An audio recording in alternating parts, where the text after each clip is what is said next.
Welcome to Bodyweight Masters. Today I'm showing you 5 calisthenics skills anyone can start learning at home. These skills don't just look cool, they also help you build strength, balance and body control. I will break down each skill and show you the progressions you need to unlock them.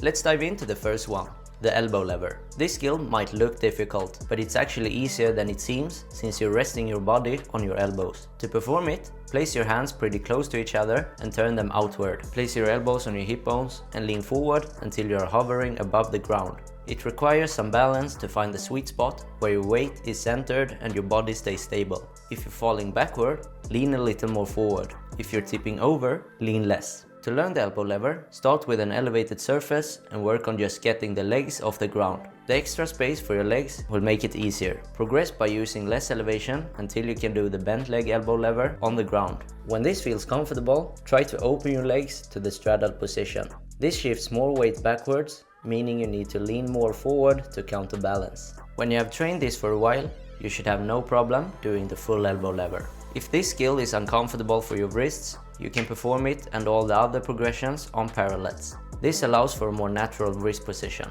The equipment I use in the video will be linked in the description. The second skill is the L-sit. You can perform this skill on the ground or between two elevated surfaces. It's more challenging on the ground because you need to lift your hips higher. To perform it on the ground, sit with your legs straight out in front of you with your arms beside your hips. Straighten your arms and draw your heels backwards until your legs lift off the ground. To perform it between two elevated surfaces, start in a tucked L-sit and straighten your legs. If the elevated surface is high enough, you can do a leg raise to enter the L-sit. To learn this skill, you need a strong core. Start with the plank and knee raises until you can do the first static progression, the tucked L-sit. The next step is one-leg L-sit kicks. These will prepare you for the next static progression, the one-leg L-sit. Make sure to practice both sides to avoid imbalances. When you can hold this, you are close to the full L-sit. To get used to the full position, L-sit kicks are great. As you get stronger, try to hold the L-sit position for longer until you have mastered the L-sit.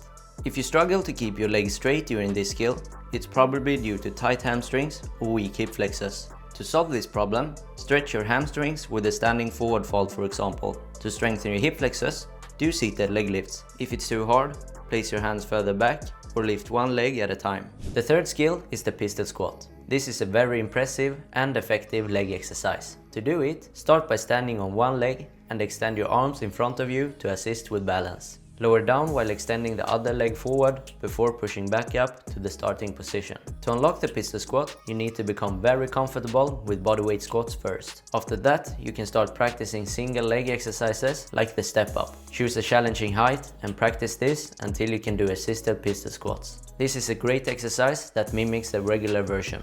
As you get stronger, use less assistance until you can do pistol squats without help. If you struggle to keep your non-squatting legs straight, do the same exercises I recommended if you couldn't keep your legs straight in the L-sit.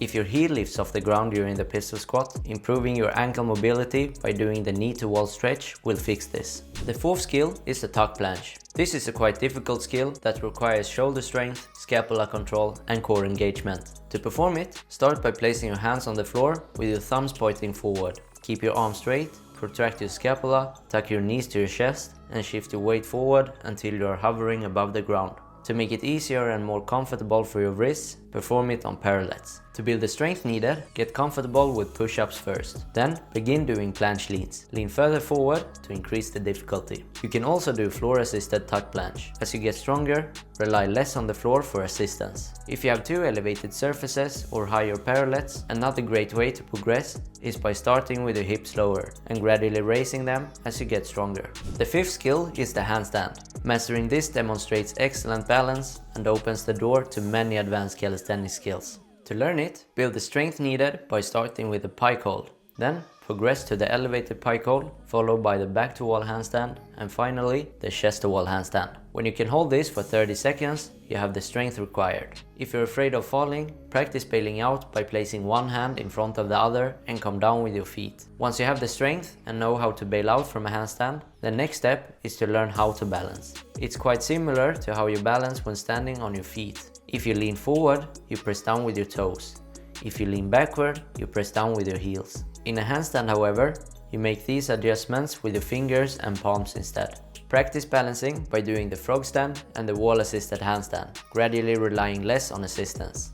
When you feel ready for the freestanding handstand, kick up by focusing on stacking your body in a straight line.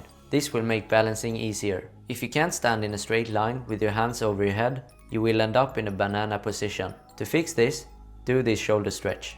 You can also practice the handstand on parallettes to reduce wrist strain. As mentioned, you will find links to all the equipment used in the video in the description. With that being said, I want to wish you good luck with learning these skills.